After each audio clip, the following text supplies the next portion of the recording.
योगेन चित्तस्य पदेन वाचां मलं शरीरस्य च वैद्यकेन योपाकरोत्तं प्रवरं मुनीनां पतञ्जलिं प्राञ्जलिरानतोऽस्मि। पतञ्जलिं प्राञ्जलिरानतोऽस्मि। ओम सभी को ओम। आशा करता हूं आप सब लोग स्वस्थ होंगे, योग प्राणायाम कर रहे होंगे, और यदि नहीं कर रहे होंगे तो अब मेरे साथ प्रारंभ कर दीजिए। आज मैं विधिवत आपको प्राणायाम कैसे करना, योग की क्रियाएं कैसे करना, आसन कैसे करना, किस परिस्थिति में, किस रोग में कौन सा आसन करना, इसकी एक विधिवत चर्चा लेके आया हूं। एक विधिवत, एक बड़ा सीरीज कह सकते हैं आप, लंबी श्रृंखला लेके आया हूं, जिसमें क्रमशः मैं आपको समझाने का प्रयास करूंगा कि हम नियमित जीवन में योग प्राणायाम करके कैसे स्वस्थ रह सकते हैं, कौन सा प्राणायाम कैसे करना है, और कौन सा आसन किस रोग में करना है। ठीक है, तो सबसे पहले तो अगर आप लोगों ने मेरा चैनल सब्सक्राइब नहीं किया है तो प्लीज कर दीजिए। थोड़ा ही बाकी है, शायद 92 पॉइंट समथिंग के सब्सक्राइबर हो गए हैं। थोड़ा और हो गया तो ये मेरा जो 100K का टारगेट है वो पूरा हो जाएगा। और वीडियो अगर अच्छा लगे तो जरूर लाइक और शेयर कीजिएगा। आज मैं चर्चा करूंगा भस्त्रिका प्राणायाम की। भस्त्रिका प्राणायाम अर्थात लंबा सांस लेना और लंबा सांस छोड़ना, है ना। इस प्राणायाम को करने की विधि ये होती है कि सबसे पहले आप किसी भी सुखपूर्वक ध्यानात्मक आसन में बैठ जाइए, है ना। स्थिर सुख आसनम, ये जो हमारा महर्षि पतंजलि का सूत्र है, इसको हमेशा आप लोग ध्यान रखिए कि स्थिर सुख आसनम, जिस आसन में कुछ देर के लिए सुखपूर्वक आप बैठ सके, उसी आसन का आपको चयन करना है। अगर आप जमीन पे बैठ सकते हैं तो जमीन पे बैठ जाइए, जमीन पे नहीं बैठ सकते हैं आप कुर्सी पे, सोफे पे, अपने बेड पे बैठ जाइए। थोड़ी देर, जैसे कि हम भस्त्रिका प्राणायाम को 5 से 10 मिनट करने के लिए बोलते हैं, तो इतना देर तो हमें आरामदायक स्थिति में बैठना ही है कि हम उस 5 या 10 मिनट रोग के अनुकूल भस्त्रिका प्राणायाम कर सकें। अब भस्त्रिका प्राणायाम करने की विधि क्या है? तो भस्त्रिका प्राणायाम करने की सबसे पहली विधि ये है कि आप सुखासन सिद्धासन में बैठ गए, ध्यान मुद्रा लगा लिया, या आप कुर्सी पे बैठ जाइए, सोफे पे बैठ जाइए, ध्यान मुद्रा लगा लीजिए। इसको ध्यान, या कई लोग इसको ज्ञान मुद्रा भी बोलते हैं। साउथ इंडिया में इसको ज्ञान मुद्रा बोलते हैं, उत्तर भारत में इसे ध्यान मुद्रा बोलते हैं, और साउथ में जाएंगे तो उधर चिन्ह मुद्रा भी बोला जाता है इसको। ठीक है, सो इसको भस्त्रिका प्राणायाम करते समय अधिकतर इसी मुद्रा में बैठना चाहिए, या फिर अब आपको अगर दर्द वगैरह ज्यादा है, वात बढ़ा हुआ है, तो ये वायु मुद्रा भी लगा सकते हैं। ठीक है ना, वायु मुद्रा, ध्यान मुद्रा, बीपी शुगर है तो ये अपान मुद्रा। सो जो भी अनुकूल मुद्रा है उस मुद्रा में बैठ जाइए, और पेट को, देखिए कई बार क्या होता है, सांस लेते समय लोग पेट बाहर निकालते हैं। पेट को बिल्कुल बाहर नहीं निकालना है, जहां तक हो सके पेट को स्थिर रखते हुए, है ना, अपनी छाती को फुलाते हुए। यहाँ पे जो डायफ्राम होता है वो जब हम सांस छोड़ते हैं तब ऊपर आएगा, और जब हम सांस लेंगे तो नीचे जाएगा। ठीक है, लेकिन जब हम छाती को फुलाते हुए सांस लेंगे तो क्या होगा, डायफ्राम के ऊपर उतना दबाव नहीं आएगा। अधिक दबाव नहीं आने से वो लीवर के ऊपर भी दबाव नहीं जाएगा, पेट के ऊपर भी दबाव नहीं जाएगा, आपका पेट बाहर नहीं निकलेगा। ठीक है ना, तो जब भी आप सांस लेंगे छाती को बाहर निकालते हुए सांस लेंगे, है ना, और जब हम सांस छोड़ेंगे तो अपने आप छाती अंदर चली जाएगी। इससे क्या होगा कि आपके जो रिब्स हैं, जो आपकी पसली की हड्डियां हैं, उनके अंदर लचीलापन आएगा, उनके अंदर फ्लेक्सिबिलिटी आएगी, है ना। तो जब भी हम सांस लेंगे तब एक उभार के सांस लेंगे, और जब हम सांस छोड़ेंगे तो एक संकुचन के साथ लेंगे, छाती को संकुचित करते हुए लेंगे। ठीक है।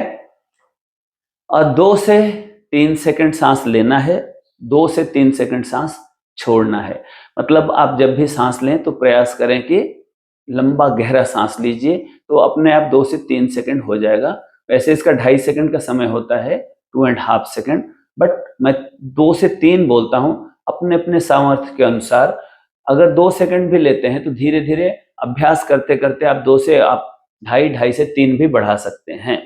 जितना लंबा गहरा सांस लेंगे और जितना पूरी तरह से सांस छोड़ने का प्रयास करेंगे, उतना ही भस्त्रिका प्राणायाम अच्छे से होगा। ठीक है। और अगर आपको ध्यानात्मक दृष्टिकोण से करना है तो जब भी हम सांस लेंगे तब इस सांसों में इस तरह से सो की ध्वनि को सुनने का प्रयास करेंगे। जब भी हम सांस लेंगे सो की ध्वनि सुनेंगे, और जब हम सांस छोड़ेंगे हम की ध्वनि सुनेंगे। ऐसे हम की ध्वनि सुनने का प्रयास करेंगे। तो जब सांस लेंगे तो सो, छोड़ेंगे तो हम, सो हम, सो हम, जिसे अनाहत नाद भी कहते हैं। इस अनाहत नाद के साथ अब जब आप भस्त्रिका प्राणायाम करेंगे तो आप बिना थके 5 से 10 मिनट आराम से भस्त्रिका प्राणायाम कर लेंगे। आपको थकावट नहीं होगी और आपका मन भी लगेगा, और इसके बाद जब आप भस्त्रिका प्राणायाम कर लेंगे तो बहुत ही आनंदित महसूस करेंगे। ठीक है। अब इसका समय कितना होना चाहिए? तो जब हम 2.5 सेकंड मतलब कि 2.5 सेकंड लेंगे और 2.5 सेकंड छोड़ेंगे तो एक इसकी आवृत्ति पूरी होने में हमको 5 सेकंड लगेंगे। तो इस तरह से 1 मिनट में हम 12 बार करेंगे। तो 12 गुणे 5 बराबर 60, है ना। 5 सेकंड में एक बार सांस लेके छोड़ना है, 12 सेकंड में 5 मिनट में 60 बार, 1 मिनट में 12 बार। और जब भी आप सांस लें और छोड़ें तो एक शुभ संकल्प, एक शिव संकल्प के साथ सोहम का ध्यान करते हुए एक भावनात्मक दृष्टिकोण से महसूस कीजिए कि वातावरण में व्याप्त जितनी भी ईश्वरीय शक्तियां हैं, जितने भी स्वास्थ्य वर्धक औषधि गुणों से युक्त वायु है, वो सब हमारे अंदर जा रही है। और जब हम श्वास छोड़ते हैं तब अनुभव करना है कि हमारे अंदर की सारी गंदगी, सारे रोग, सारे विकार गरम गरम हवा के साथ भाप की तरह निकल करके और बादलों में मिल जा रहे हैं। इस प्रकार से एक ध्यानात्मक मुद्रा में बैठ करके लंबा गहरा सांस लेना है, पूरी तरह सांस छोड़ना है। कैसे? एक बार मेरे साथ सांस लीजिए,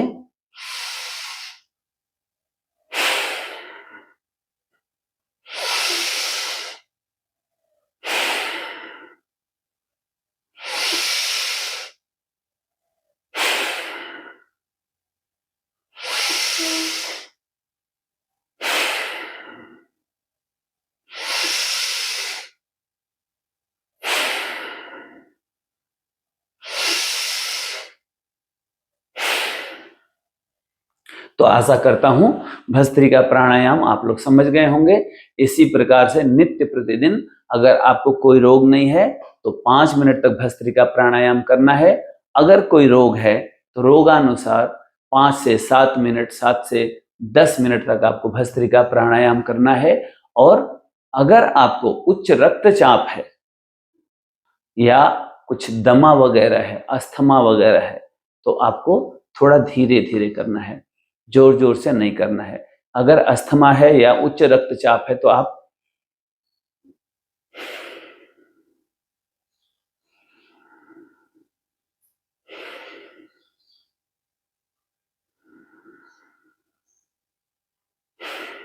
कुछ इस प्रकार करेंगे।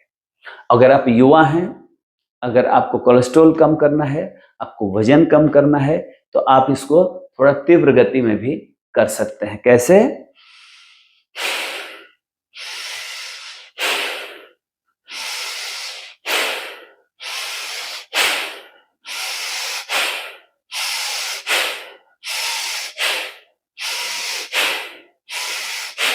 इससे और तीव्र गति में भी कर सकते हैं। ठीक है, आज के दिन इतना ही। दोनों हाथ उठाइए, आपस में रगड़ लीजिए। गरम गरम हथेलियों को आपस में रगड़ लीजिए।